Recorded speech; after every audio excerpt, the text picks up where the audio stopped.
guys. So I just wanted to come on here and give a real quick update on where things stand. Today is day 3 post egg retrieval. So a little bit of how that terminology works is the day of the egg retrieval is day 0. And then you have 1, 2, 3, 4, 5. Day 5 being embryo transfer if you're doing a fresh transfer. So day 1, which was 2 days ago, we got an update. I was gonna record like a message or a call and have it like recorded for this video, but that's just not how my doctor's office does it. They actually do a patient portal and they send a message from the embryology team saying, hey, here's how things look. So the way the timeline of everything works was that on the day the eggs were retrieved, they look for how many are mature, and then they fertilize those numbers that were mature with ICSI is what it's called, which is where they have the egg and they take each individual sperm and put them directly into each egg to fertilize. And then the next morning on day 1, they look to see how many eggs actually fertilized. So our message from day 1, 2 days ago, was really early in the morning, and we retrieved 15 eggs and they fertilized 14. So that's kind of a big number.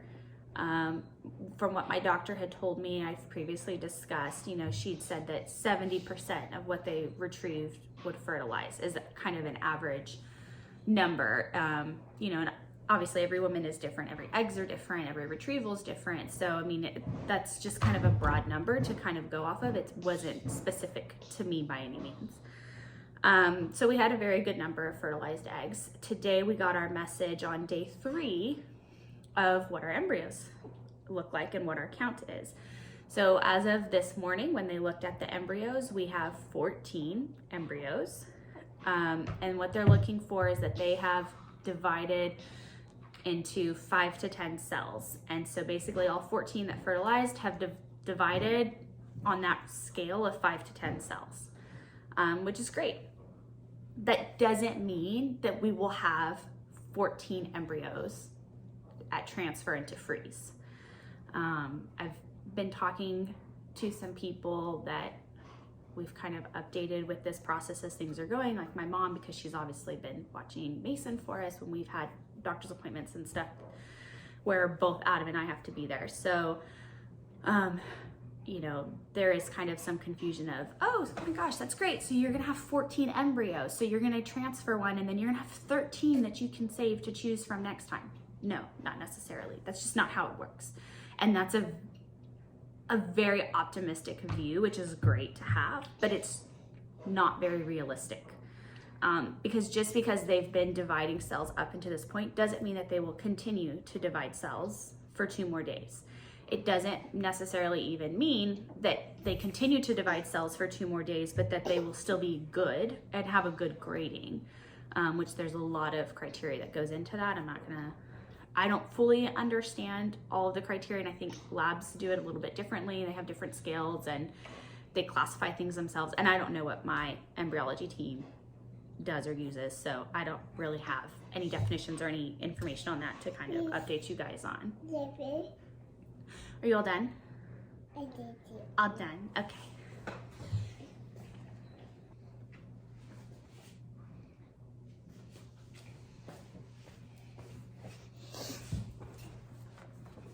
Okay, sorry about that. Mason just finished his lunch.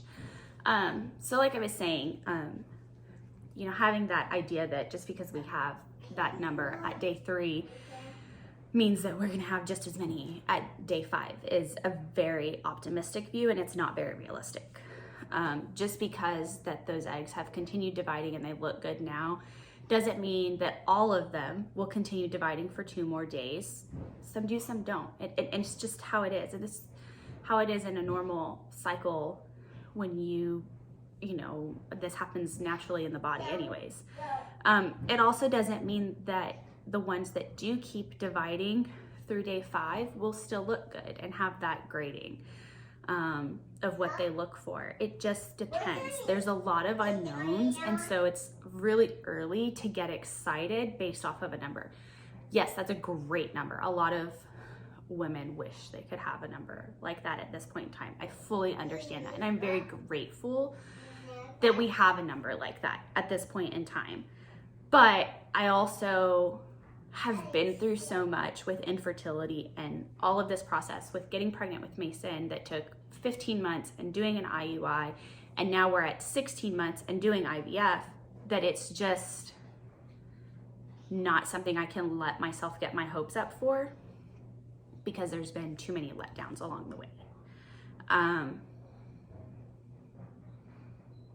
And so I know that there's a lot of my family that is probably watching these videos and getting super excited about that number, and super excited that you got 15 eggs.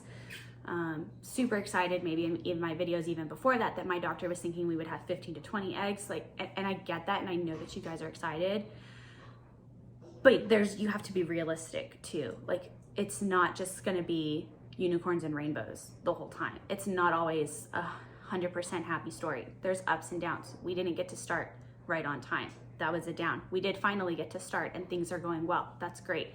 It doesn't mean that it's gonna be great all the time. And I know that there's a lot of people in my family who choose to believe that it will, and who wanna be optimistic and wanna have faith, and that's great.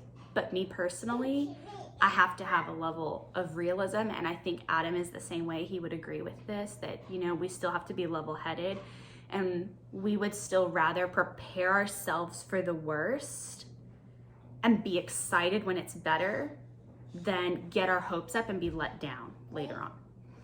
So that's kind of where Adam and I are in our mental state, and our thoughts of what we have right now and going into things in the next few days. I should be getting a call at some point today to schedule my appointment for my transfer in 2 days.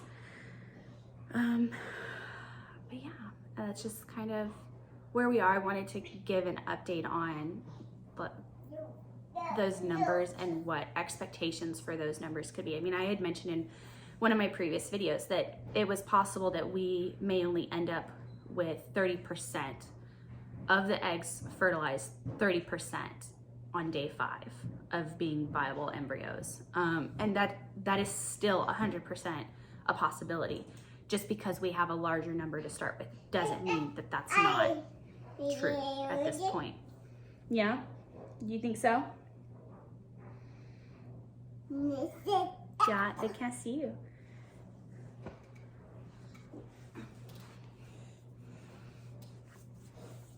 Say hi.